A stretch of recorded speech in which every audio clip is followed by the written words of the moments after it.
Salut à tous et bienvenue dans cette nouvelle session. Alors dans cette nouvelle vidéo, nous allons voir comment dessiner des escaliers électriques dans Archicad et y placer bien évidemment des garde-corps. Si vous êtes nouveau sur cette chaîne, je vous demanderai de faire quelques petites choses. Premièrement, abonnez-vous. Deuxièmement, partagez massivement la vidéo. Troisièmement, activez la cloche de notification pour ne rien manquer de nos vidéos à venir. Car ces temps-ci, ça va aller très fort avec les formations de cette chaîne-ci. Donc comme vous le voyez ici, nous sommes dans Archicad. Ici, j'ai déjà dessiné un petit dalle pour le sol et un poteau. Donc lorsque nous passons en 3D, ici nous avons notre petite dalle. Donc là, vous voyez que nous avons notre petite dalle d'épaisseur 15 cm. Et notre poteau ici. Là, nous avons notre poteau de section circulaire, de diamètre 40 cm. Alors, ici, nous désirons dessiner un escalier hélicoïdal qui va tout simplement pivoter autour de notre poteau que vous voyez ici. Pour commencer, nous allons d'abord matérialiser la première marche. Avant d'y arriver, nous allons commencer par calculer le nombre de marches qu'il nous faut. Ici, nous avons un poteau de hauteur 3 mètres.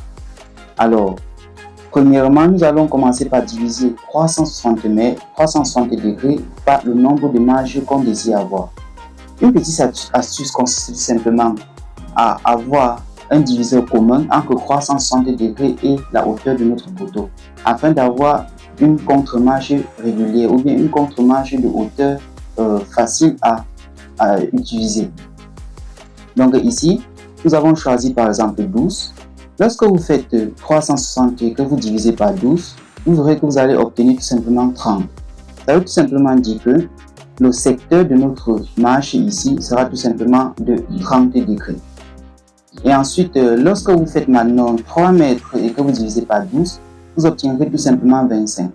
Ça veut tout simplement dire ici que notre contre-marche sera de hauteur 25 cm. Maintenant, concernant la longueur de notre marche, ici nous opterons une marche de longueur 1 mètre. Ce qui voudrait donc dire que, partant du centre de notre poteau, nous allons mesurer 1,4 mètres. Pourquoi? Parce que notre poteau était de diamètre 4 mètres, donc ici nous allons plutôt mesurer, disons, 1,2 mètres. Pourquoi? Parce que le diamètre de notre poteau est tout simplement 40 cm. Ce qui fait donc que son rayon est 40 cm divisé par 2, qui va nous donner tout simplement 20 cm.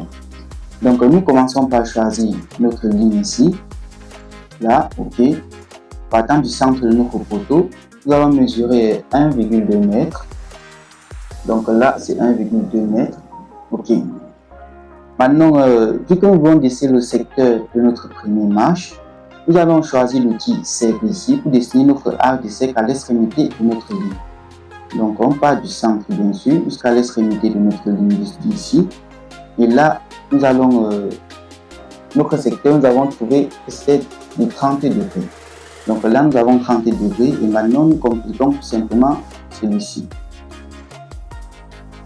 Donc maintenant, nous avons le secteur de notre première marche.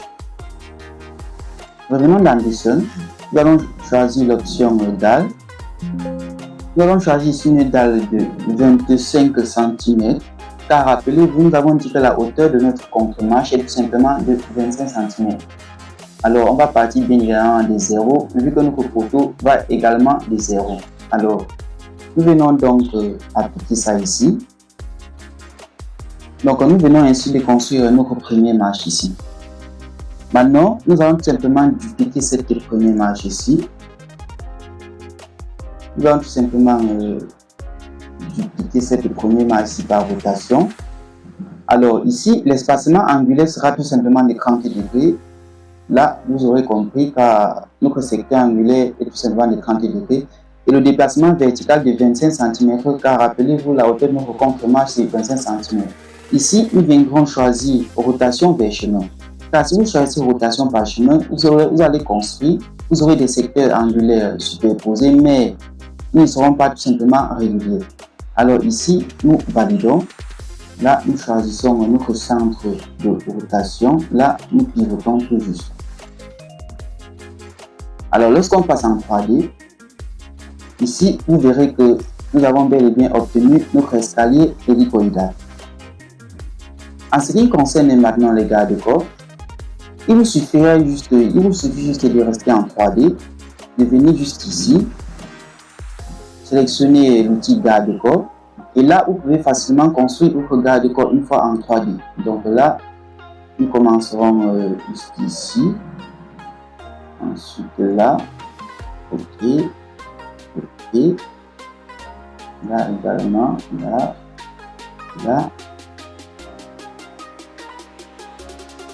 le petit bouton.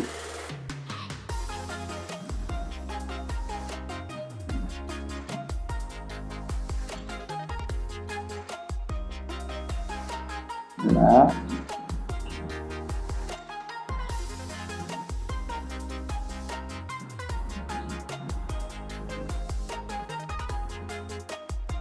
Ok. Donc là, comme vous le voyez bien, nous venons tout simplement de construire notre escalier hélicoïdal et bien sûr avec les garde-corps à l'appui. Alors, c'était tout pour cette petite vidéo. Si vous avez aimé cette vidéo, n'hésitez pas à liker, à nous laisser vos impressions en commentaire, à la partager massivement. Surtout, n'hésitez pas à vous abonner également massivement. On se retrouve très bientôt pour la suite de ces contenus vraiment de ouf.